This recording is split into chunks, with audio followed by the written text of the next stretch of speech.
Hello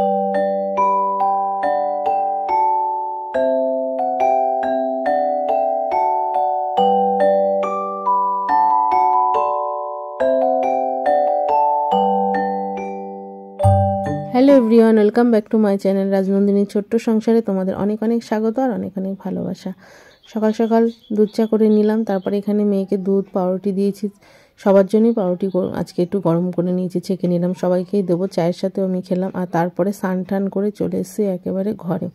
তো আজকে একটু সকাল সকাল স্নান করে নিয়েছি, কারণ প্রত্যেক দিনই দেরি হয়ে যায়। আর তোমাদের দাদাভাই নিয়ে এসেছে চিকেন।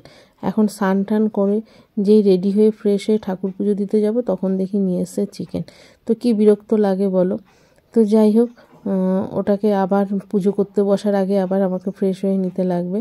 আর তারপরে রান্নাঘরে এসে দেখি ফ্রিজে না এর আগের দিন সেই ফ্রাইড রাইস মা পাঠিয়েছিল, একটু ছিল।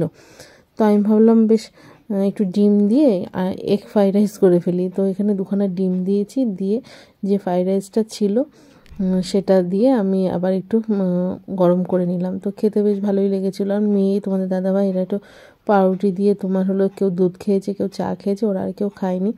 তো অনেকটাই হয়েছিল, আমি আর আমার শাশুড়ি মা খেয়ে নিয়েছিলাম। তো বেশ ভালো লাগছিলো খেতে। আর তোমার হলো তারপরে চিকেনটা ধুয়ে নিয়ে তারপরে তোমার হলো রান্নার সমস্ত জিনিসপত্র কেটে কুটে তারপরে একেবারে রান্না বান্না সেরে আবার স্নান করে নিলাম, নিয়ে তারপরে গেছিলাম কিন্তু ঠাকুর ঘরে। আর এখানে দেখো অনেকটাই চিকেন নিয়ে এসেছিলো।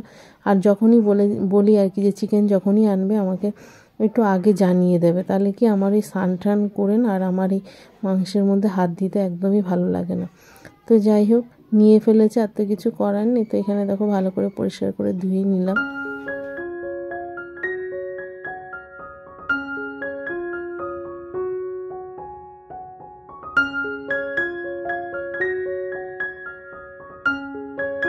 আচ্ছা আচ্ছা স্যার, জানতো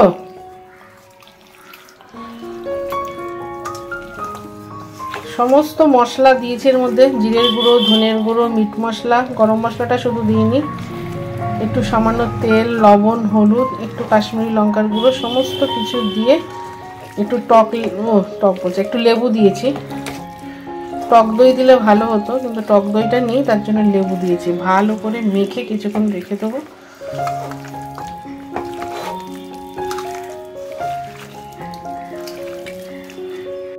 আর এখানে দেখো আলুগুলো আগে সেদ্ধ করে নিয়েছিলাম, তারপর একটু ভালো করে কড়া করে ভেজে নিয়েছি।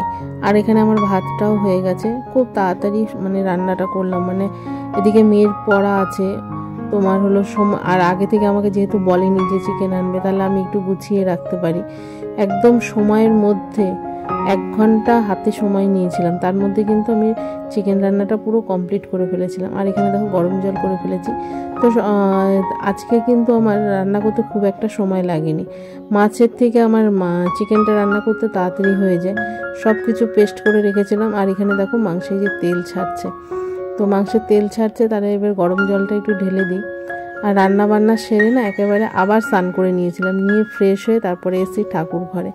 আর এখানে আমি পুজো দিতে বসে গেছি। আর আমার নিজেরই অনেকটা দেরি হয়ে গেছিলো, মানে 3:30 মতন, 3:30 4টে মতন বেজে গেছিলো। খেতে খেতে অনেকটাই সময় বেলা হয়ে গেছিলো।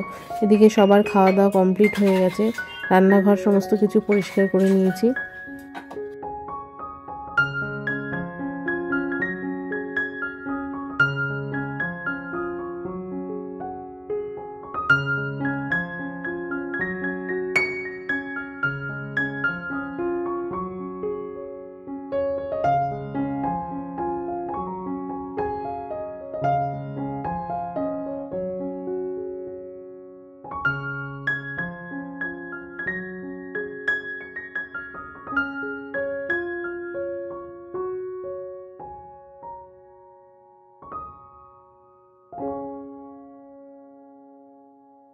আর আমার না শঙ্খ বাজাতে গেলে প্রথমে যতই মানে জল দিয়ে রাখি না কেন, শঙ্খটা বাজাতে গেলেই না মানে বাজতে চায় না।